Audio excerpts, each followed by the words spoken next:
Welcome to Pandas Nightmares. In today's video, you will hear about some of the creepiest true events in recorded history. If you do like my content, do like and subscribe as it will help me grow. Since I am a small channel, I am creating content to try to raise funds for my dad's treatment.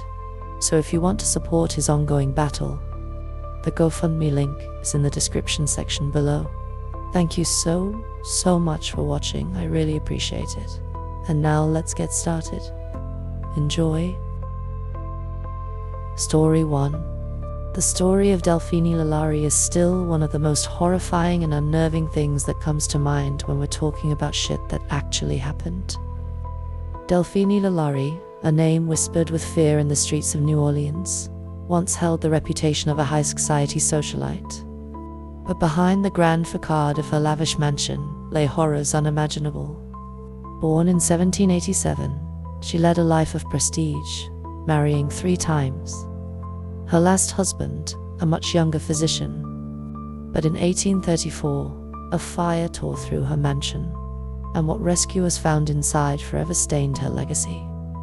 Chained in her attic were enslaved people who had been tortured in ways beyond comprehension, mutilated, emaciated, and subjected to cruel experiments. The townspeople, horrified, gathered to demand justice. As rumors of her vile act spread, Lalaurie fled, vanishing into obscurity. Some say she escaped to France, others claim her ghost still wanders the cursed mansion. Her former residence stands to this day, said to be one of the most haunted places in the French Quarter. Unexplained noises, eerie sightings, and a lingering aura of despair hang over the Lalaurie mansion, drawing ghost hunters and thrill seekers, all seeking a glimpse into the darkness that once lurked within its walls. Delphine Lalaurie's legacy is one of terror, cruelty, and mystery. While her fate after fleeing New Orleans remains unknown, her sinister story continues to captivate, a reminder of the evil that can hide behind wealth and power. Story 2. Rosemary Kennedy, the 3rd child of the famed Kennedy dynasty, lived a life shrouded in tragedy. Born in 1918 with intellectual disabilities, her development was slower than her siblings, despite efforts to include her in society. Her emotional instability and mood swings worsened in her early 20s, leading her father to make a devastating decision. In 1941, she underwent a lobotomy, a highly experimental procedure designed to cure her condition. The surgery, however, left her permanently incapacitated, unable to speak coherently or live independently. For decades, Rosemary lived in a secluded care facility, her once vibrant presence lost to the shadows of medical negligence. Her family rarely spoke of her, and she remained a hidden figure in the Kennedy legacy. However, her tragic experience spurred her younger sister, Eunice Kennedy Shriver, to advocate for people with intellectual disabilities, leading to the creation of the Special Olympics. Even in silence, Rosemary's story echoed through the halls of history, a reminder of the darker side of societal expectations and the human cost of misguided medical advancements. Today, her tale lingers, a somber chapter in the Kennedy family's otherwise public-facing life of power, tragedy, and influence. Story 3. H. Holmes, born Herman Webster Mudgett, is one of America's most notorious serial killers, often referred to as the Devil in the White City. In the late 1800s, Holmes built a twisted labyrinth of horrors in his Chicago murder castle, a hotel designed with hidden rooms, trapdoors, and secret passageways to carry out his brutal crimes. Under the guise of a successful businessman and doctor, he lured victims to their deaths during the 1893 World's Fair. Holmes confessed to 27 murders, but is suspected of many more. His legacy endures as one of America's most chilling figures, a manipulative and cunning predator who used his intellect and charm to conceal his monstrous deeds. Despite his eventual capture and execution in 1896, the dark allure of Holmes' story lives on, drawing intrigue and fear alike. Many have speculated on the true scale of his horrors, and his murder castle remains a haunting symbol of his twisted genius. Story 4. Unit 731 was one of the darkest and most horrific chapters of World War II. Operating in secret under the guise of a medical research facility in Japanese-occupied Manchuria, Unit 731, led by General Shiro Ishii, was responsible for unspeakable human experimentation. Thousands of Chinese civilians, POWs, and other prisoners were subjected to gruesome procedures. Vivisections without anesthesia, exposure to extreme temperatures, biological weapon testing, and forced infections of deadly diseases like the plague and anthrax. The victims, often referred to as logs by the researchers, suffered unimaginable pain, and few survived. Unit 731's ultimate goal was to develop biological weapons for Japan's war efforts, including airborne delivery of plague-infested fleas. Their experiments on frostbite, chemical warfare, and biological pathogens were cruel and inhumane, pushing the boundaries of scientific morality. When Japan surrendered, the war criminals involved were granted immunity by the US in exchange for their research, allowing many of these individuals to escape prosecution and reintegrate into society. The legacy of Unit 731 remains a chilling reminder of the depths of human cruelty in the pursuit of power and knowledge. Despite efforts to bury the truth, the survivors' testimonies and remains of the facility serve as a haunting record of the horrors that took place. The atrocities committed by Unit 731 continue to stir international outrage, leaving a scar on history that will never fade. Story 5. June and Jennifer Gibbons. The twin sisters were inseparable and had speech impediments that made it difficult for people outside their immediate family to understand them. As a result, they mixed very little with other children and were ostracized at school. This proved traumatic for the twins, eventually causing their school administrators to dismiss them early each day so that they might avoid bullying. Their language became even more idiosyncratic at this time. Soon it was unintelligible to others. The girls had a long agreement that if one died, the other must begin to speak and live a normal life. During their stay in the hospital, they began to believe that it was necessary for one twin to die. And after much discussion, Jennifer agreed to be the sacrifice. In March 1993, the twins were transferred from Broadmoor to the more open Caswell Clinic in Bridgend, Wales. On arrival, Jennifer could not be roused. She was taken to the hospital, where she died soon after of acute myocarditis, a sudden inflammation of the heart. There was no evidence of drugs or poison in her system, and her death remains a mystery. On a visit a few days later, Wallace recounted that June was in a strange mood. She said, "I'm free at last, liberated, and at last Jennifer has given up her life for me." Story 6. The Bath School Disaster. It happened in Michigan in 1927, and to this day, it's still the deadliest mass killing in an American school. The story starts with a 54-year-old farmer named Andrew Kehoe. Kehoe was, by all accounts, a frugal, some would say stingy man. And even though he wasn't well liked by his neighbors, his reputation for thrift allowed him to be elected as treasurer of the Bath County School Board, and for a brief time as the township's clerk as well. He lost a 1926 election for the clerk position, however, after running on a campaign that emphasized low property taxes. And at that point, he seems to have decided that he would perform an act of revenge against the citizens who had made it possible for the government to take away his hard-earned money. Starting that August, he gradually purchased several £100s of both dynamite and a military surplus explosive called pyretal, buying small quantities at numerous stores in the surrounding area in order to avoid suspicion, under the guise of performing electrical work for the school district. He concealed these explosives inside the brick schoolhouse that held all of the district's children. His preparations were so involved that he entirely stopped working on his farm and paying his mortgage. That December, he also purchased a rifle. In May of 1927, Kehoe put his plan into action. He killed his wife, who was terminally ill with tuberculosis and had just been discharged from the hospital, and concealed her body inside a wheelbarrow in his farm's chicken coop, then surrounded it with all of his money and other earthly valuables, in order that they could be destroyed together.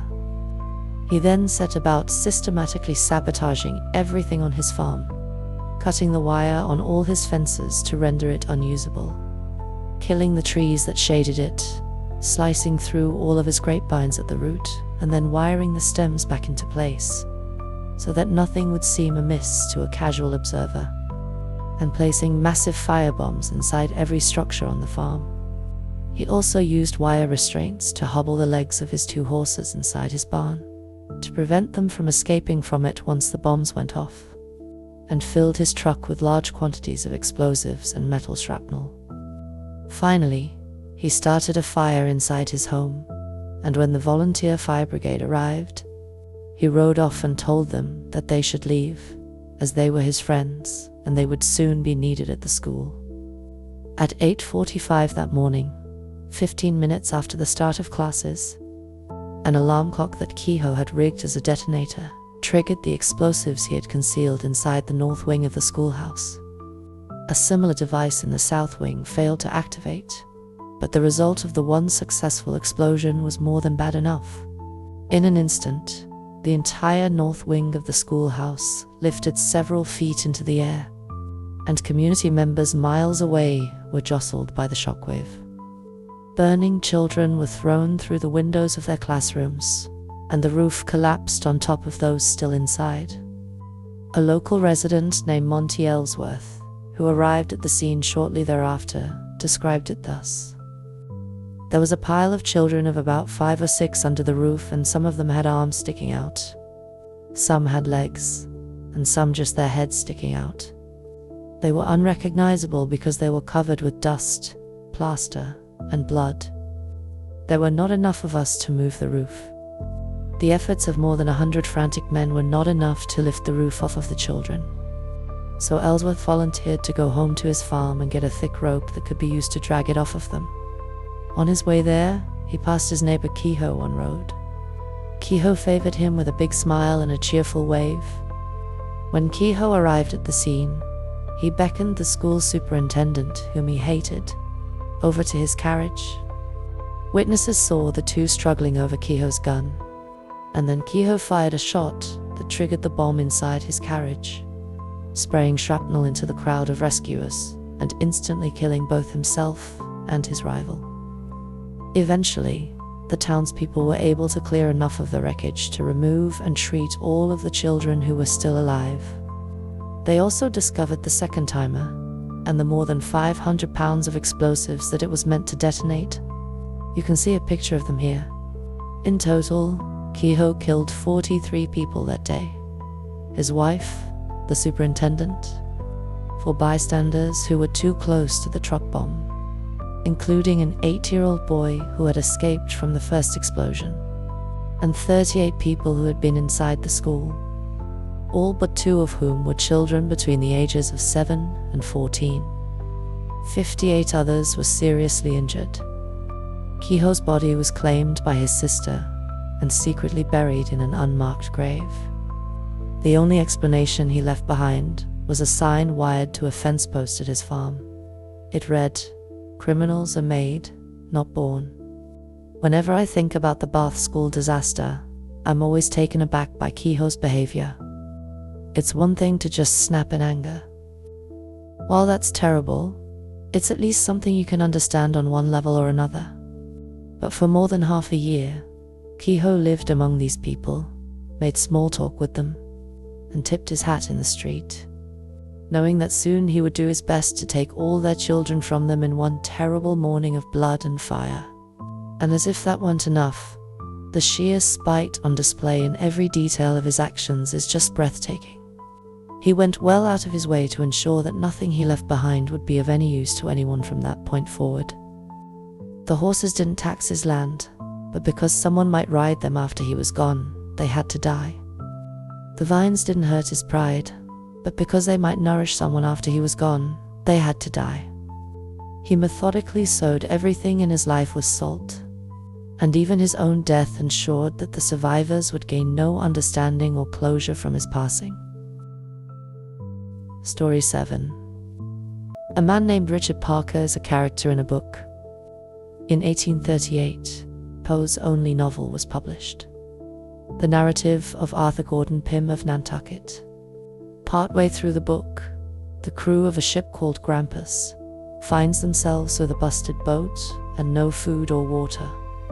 They manage to catch a tortoise and strip off its shell, but eventually, in order to survive, the crew draws straws to figure out which of them will be sacrificed to provide meat for everyone else.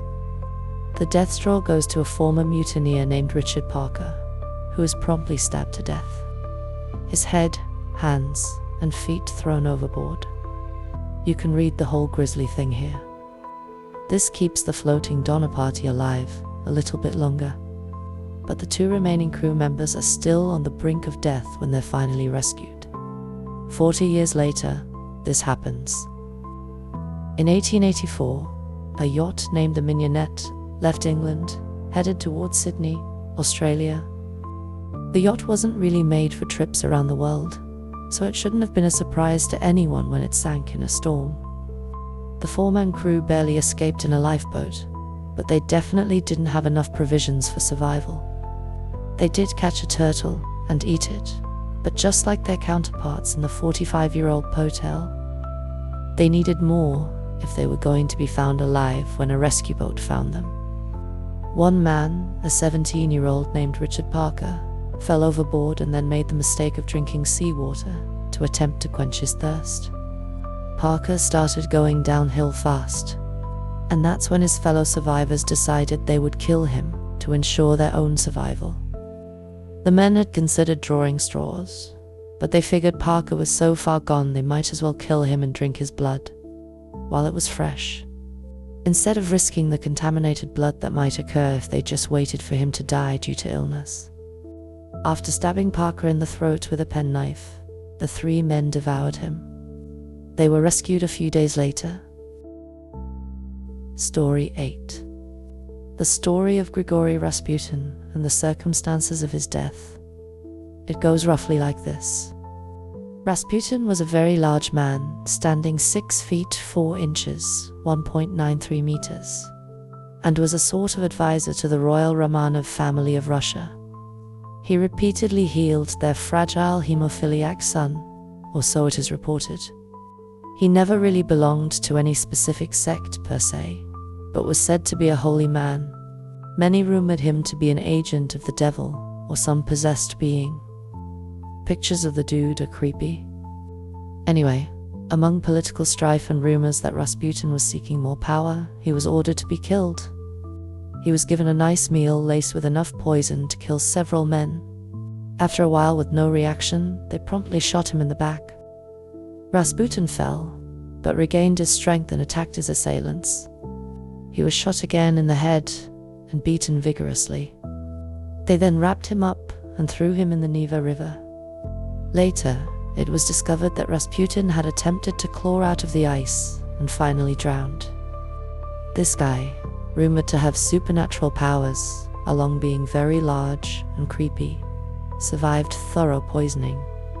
Shots to the back and head, beaten and thrown in the river, and finally drowned under the ice. Story 9. Hinterkaifeck. A small farmstead situated between the Bavarian towns of Ingolstadt and Schrobenhausen, approximately 70 kilometers north of Munich, was the scene of one of the most puzzling crimes in German history. On the evening of March 31, 1922, the 6 inhabitants of the farm were killed with a mattock. the murder is still unsolved. A few days prior to the crime, farmer Andreas Gruber told neighbors about discovering footprints in the snow leading from the edge of the forest to the farm, but none leading back. He also spoke about hearing footsteps in the attic and finding an unfamiliar newspaper on the farm. Furthermore, the house keys went missing several days before the murders, but none of this was reported to the police. 6 months earlier, the previous maid had left the farm, claiming that it was haunted. The new maid, Maria Baumgartner, arrived on the farm on the 31st of March, only a few hours before her death. Exactly what happened on that Friday evening cannot be said for certain. It is believed that the older couple, as well as their daughter Victoria and her daughter Cecilia, were somehow all lured into the barn, one by one, where they were killed.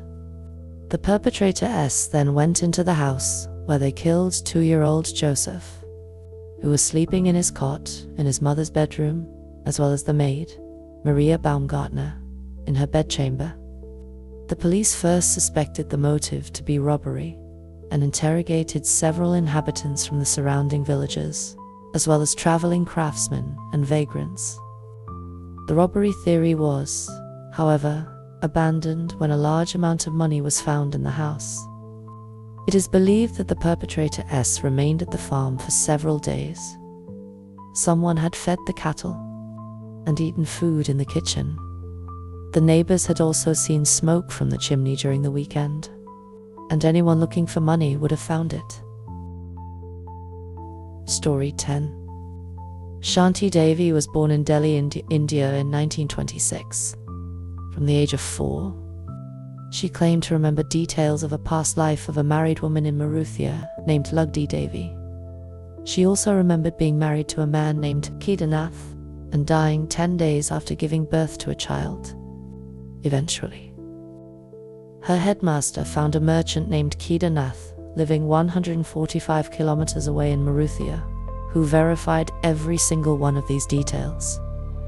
Further investigation involving an independent commission from Mahatma Gandhi, and later a number of sociologists, anthropologists, and psychologists, gave further evidence that she was, indeed, the reincarnation of Lugdi Devi. The commission eventually concluded that she was the reincarnation of Lugdi Devi. She recognized any family member of Lugdi's that she met as Shanti, and even recited a number of details such as promises Kedar failed to keep on Lugdi's deathbed, money stashed in a secret place, and the layout of furniture in their marital home before she died.